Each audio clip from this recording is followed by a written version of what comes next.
Hey guys, how's it going? Welcome back to Gospel Lesson Part 7.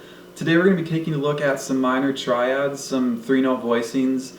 Going to be taking a look at them through all their inversions across all the sets of strings, and then also adding some color tones to them, making them really musical. And then at the end I have just a really simple little jam put together that I'm going to show you guys some actual examples of these. And how you might be able to use these and implement them into your playing. And then, as I had said in last lesson, which if you haven't checked it out yet, you're for sure going to want to, because this is going to be kind of a continuation of that lesson. But like I had said in last lesson, these shapes are just so useful, especially if you need to stay out of the way of a bass player, or if you don't want to take up much space.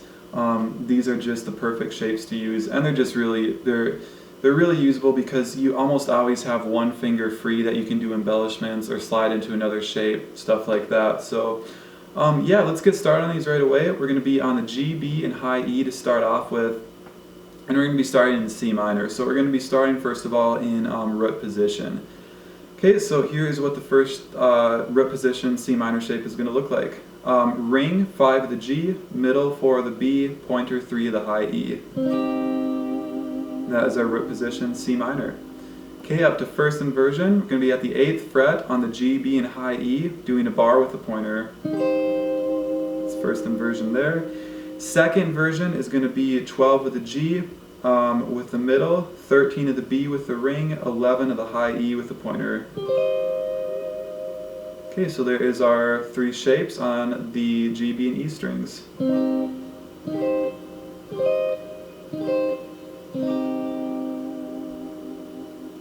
Okay, now we're going to move this down to, we're actually going to be in G minor, again just staying on the 5th fret area just for simplicity's sake. Okay, now I mentioned this in last lesson, but whenever we take these shapes in the top sets of strings and move them down, just for the way the guitar is tuned, whatever note was on the B string, we're going to move that down 1 fret towards the headstock. So in this case, we're just going to take this shape, move it up 1 set of strings, and then our middle finger was on the B string, so we're going to move it 1 fret towards the headstock, and we end up with our minor triad there. And now I'm at 5 of the D with my ring, and then 3 of the G and the B, doing a bar with the pointer. That is our G minor. Okay, up to the next shape, we had this, starting from C minor. So again, we're going to move that up, whatever note was on the B string, 1 fret towards the headstock. So now we've got middle 8 of the D, pointer 7 of the G, ring 8 of the B. There is our first inversion of the B minor. Okay, up one more time. Here is our C minor in second version. Move that up a set of strings. Note on the B string, which in this case was the ring, just move that 1 fret towards the headstock. Okay, and there we have all our inversions of G minor. Nice and slow.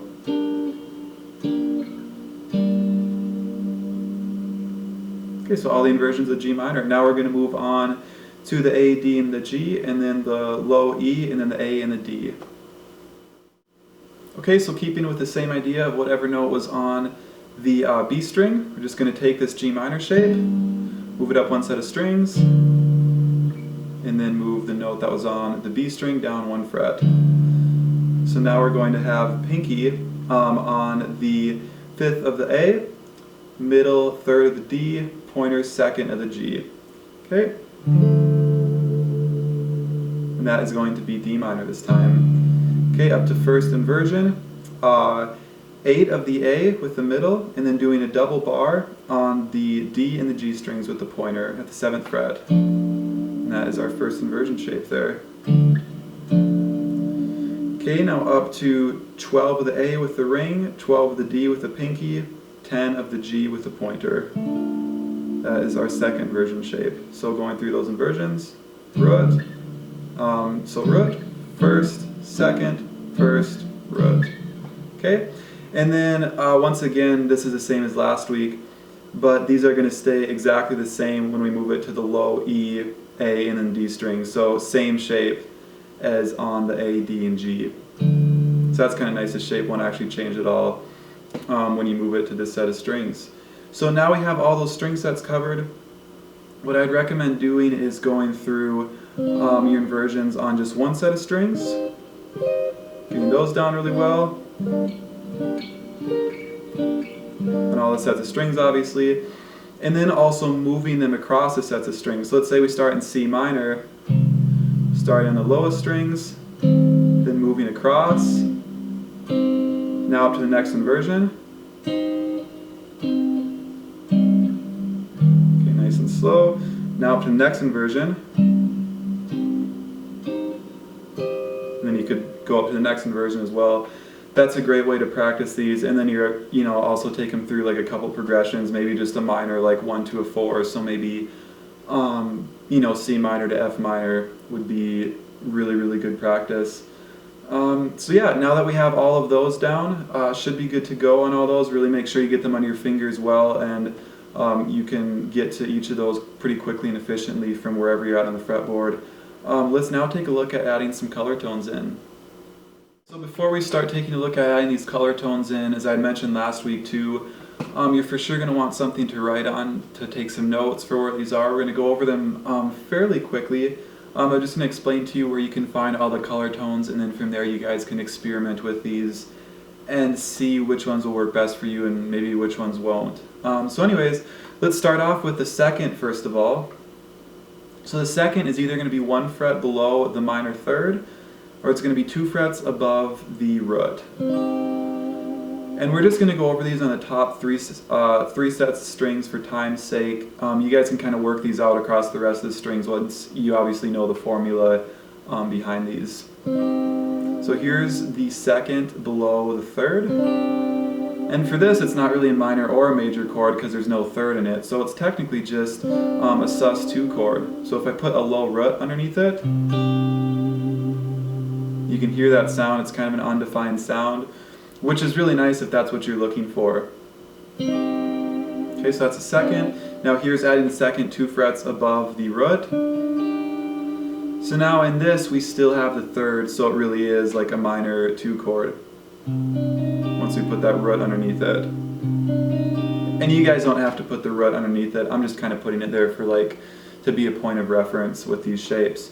Okay, up to first inversion. 2 frets above the root. This is a really nice sounding chord with a root underneath it. Down to F minor.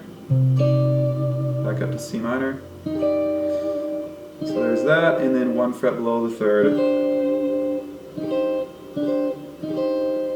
Okay, so there we have that, and then up here to our second version. Okay, 2 frets above the root. Again, really nice tense sound. 1 fret below the third.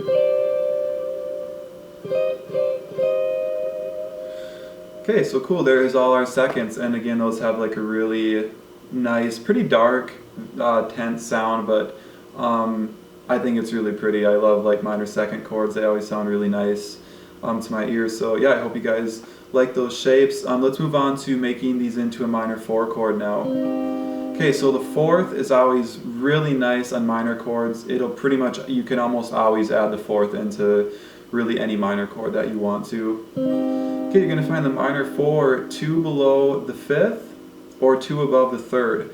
Now once again, when you put it above the 3rd, you don't really have a minor or major chord anymore. It's just kind of that undefined sound, which again works if that's what you're going for. And it can lead to really nice modern sounds. So at any rate, here is above the 3rd and below the 5th. Here's adding a low root. Okay, beautiful sound there. Okay, up here, 2 above the 3rd. Adding a low root. 2 below the 5th. Really pretty voicing there. Okay, 2 above the 3rd from second version.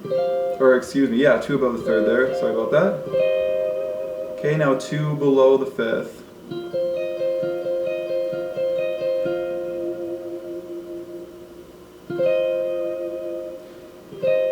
Okay, and all those voicings when you go 2 below the 5th, I think it sounds really, really pretty, and that's just a really usable minor chord there. So yeah, I definitely advise going through now with just those two, taking them through some progressions, adding those in.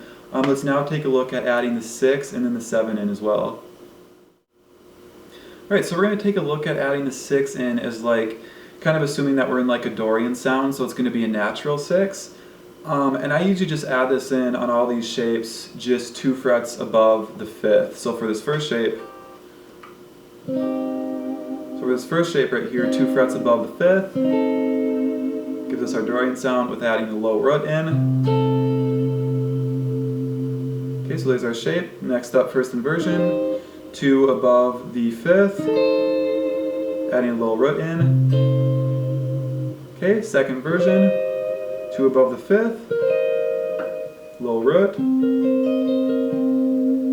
Okay, so some pretty cool sounds there. And then obviously take those across the sets of strings as well.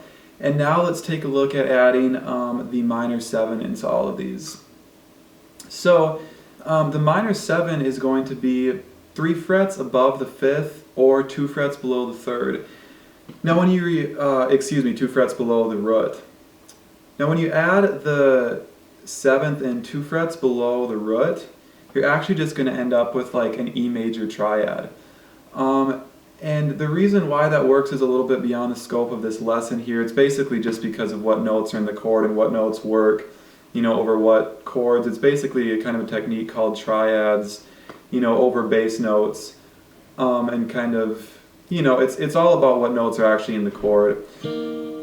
So again, if you guys want, we could do a lesson on that a little later on at some point, but for this lesson we're just not going to have time to get into it. But just know that that'll work, and we kind of talked about this a little bit before, kind of the relative major and minor theory as well. So here would be 3 frets above the 5th for a minor 7, which makes for a really nice sound, and then 2 frets below our root. Okay, so that just sounds like a major triad, but if we had like a bass player playing the root, or I'll play the root right now, you can hear what a nice minor 7 chord that gives us. Okay, going up to first inversion, 2 frets below the root, adding the root note in. Okay, nice sound, and then 3 frets above the 5th, which gives us a really nice voicing. Okay, and then we're going to have our second version, so 2 frets below our root. Okay, and then we are going to have 3 frets above the 5th, adding the root note in. Okay, so there is all of our inversions with adding that 7th in. And now what also sounds really, really cool is to basically add like 2 of these color tones in. Like maybe add on this first chord right here, just root position, could maybe add the 4th in, and then also add the 7th in. And if you want the low root, you get a really nice like minor 11 chord there. Okay, same thing right here, adding like the 4th in, and then the 7th, here with the low root. So you get the idea on those, but again, take them across all the sets of strings, through all inversions, find all those color tones, figure out what you guys like the sound of, what maybe won't work for you, and then go from there. But now let's take a look at actually using these in like a musical example. Alright, so before we actually get into this example, one thing I want to mention to you guys that I think makes this idea a lot more musical. Sometimes when you're just taking these through their inversions, it can start to sound a little bit too much like an exercise. If you're always just doing this, at some point it kind of starts to sound like you're just practicing your inversions, even if you're actually playing to a song or something like that. So something I like to try is to always be going to a slightly, adding a different color tone in every time I go to a new inversion. So what I mean by that is maybe I'll start just with the standard root position C minor. Then this next voicing I go to, instead of going to the standard inversion, I'll add the 4th in. And then this next inversion, I'll add the 7th in. Okay, so then, it actually sounds more musical, and it doesn't just sound like I'm kind of practicing my inversions, across the string sets or just across one set of strings. And you can also, to make it more musical, switch up the order of inversions that you're going. So maybe instead of starting from root, go like first inversion, second inversion, back to root position. That can definitely help make things a little bit more musical. So that's just a couple ideas for you guys to try and experiment with. But yeah, at any rate from there, let me take you through this musical example now. Again, it's just going to be just really simple, just bass drums, and it's just going to be C to F. And I'll just kind of walk you through what I'm doing with these inversions. Alright, so here's our basic jam track. So we just have C to F, and then just back to C. So I'm just thinking C minor, F minor. I'm just going to start real simple, top 3 sets of strings, and I'm just going to do no color tones to start off with, and I'll call out the inversions as well as I'm actually playing them. So here's the F. So here would be root, first, root, second, root, second, first, second, root, first, second, first, second, root, first, root, and then first to end off with.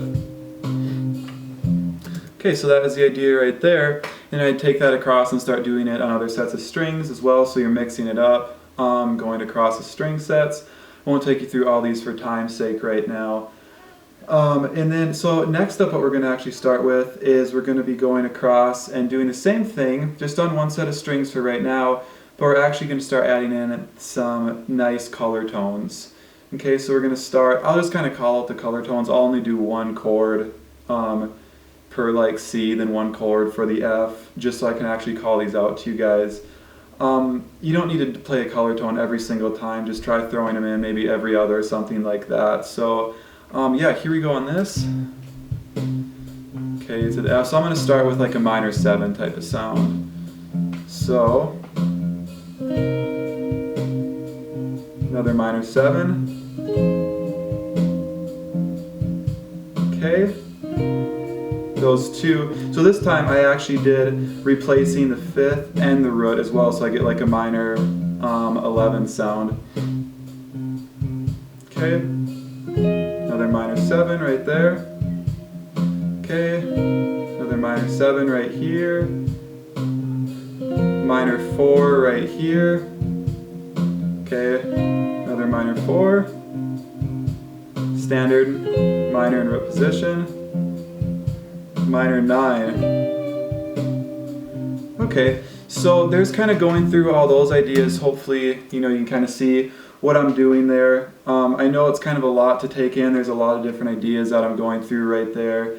But the best way is just really to dive into this and kind of make, a routine for yourself. Decide like, okay, every other chord I'm going to use a color tone. So I'm going to start with just root position, standard triad, and then I'm going to use a color tone next time, back to a standard triad. And I think kind of practicing them like that will, kind of really practicing them in a way that you know what you're doing. You're not just kind of randomly throwing stuff in, but you actually are deciding, okay, or maybe every time I'm going to add a color tone in, doing stuff like that will really kind of help to, to get you thinking instead of just kind of, randomly finding them once in a while. You're actually like really looking for them and seeing, okay, where can I play these right now, instead of just throwing them in when you're comfortable. I think that's kind of a great way to practice. And yeah, for sure take them across all the sets of strings too, be practicing them like that. So yeah, hopefully this makes good sense to you guys. I had a lot of fun in this lesson. Hopefully these examples make good musical sense to you as well. So yeah, I appreciate you guys coming back and checking out this lesson. We didn't get into the open voicings. We'll have to save that for next week. We'll go over those next week, the open voicings, adding a little bit more air into some of these sounds, and they sound beautiful to mix them up with the closed voicings. So yeah, I hope you guys enjoyed this lesson, and I will see you guys back here again next week. Thanks so much, everyone.